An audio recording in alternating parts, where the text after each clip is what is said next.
Welcome to my garden. It looks quite a bit different than before. So I'm going to share with you what's happened over this year. The good, the bad, and the ugly. Starting with these pavers. Okay, these were installed about halfway through the summer and we're not done yet, but even just this first little foundation is my favorite thing in the garden now. It has made the accessibility so much better. I can get to everything with ease and there's no weeds growing up in my way that I have to get rid of. So that's the best thing, I would say, better than good.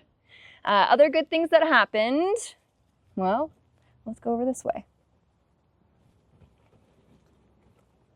My zucchini. I did have two originally and one of them died, so that's kind of sad, but this one has just kept producing like crazy.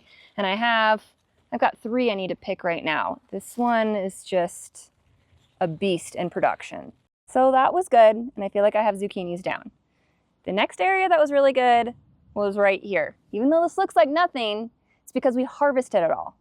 This was the onion area, and we had over, 2 dozen onions, and I still eat them in salads or on nachos daily. They are so good. Sweet onions for the win. Over here was where my son planted all of his radishes. So we did harvest quite a few of those and some spinach as well. Both really hardy, really easy crops, but they are obviously done now. But that was awesome and that was good. The other area that did well was my basil. It produced a lot of leaves. As you can see, it's pretty much done now. We made some pesto out of it about a week ago, and that's kind of fulfilled the measure of its creation, but that did really well this summer.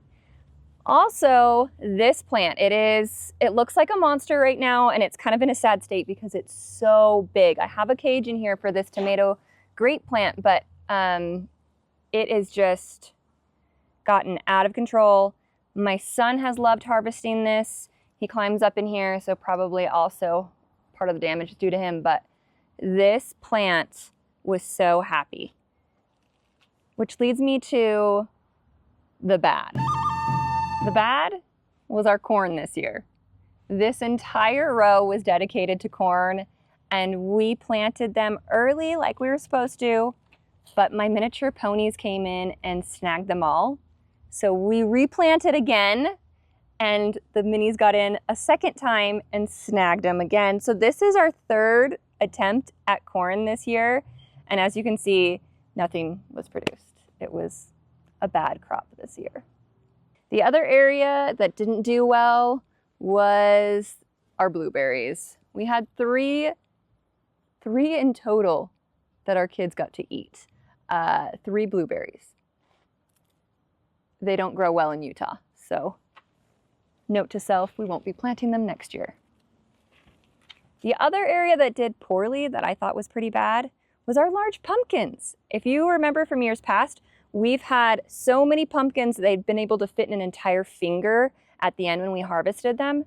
And this year we only have 4 large pumpkins. Out of 3 large plants, only 4 large pumpkins. It's a pretty bad harvest. So this is our watermelon crop. It actually started off really happy. It did really well until I started harvesting the watermelons and cut into them. They ended up being really watery and not very sweet. So after some research, I found out I was supposed to be decreasing how much water I was giving them so that it would make the flavor stand out more and be more sweet. So next year, I think they will be good, but this year it was kind of bad. Moving on to the ugly. So this is usually one of my favorite aesthetics of my garden because this is where my small pumpkins grow all the way up and over, and it's just so pretty. It reminds me of like a secret garden. But this year, they were destroyed by a pest. I think it was a rodent of some sort, but it got all 6 plants, and I was only able to harvest about a dozen small pumpkins before they were destroyed. That was really sad, and they turned out to be really ugly. The other area that I think is ugly in my garden are my remaining tomatoes. So all of them got this bottom rot. This is my Campbell's tomato, my Roma tomato, and my beefsteak tomato.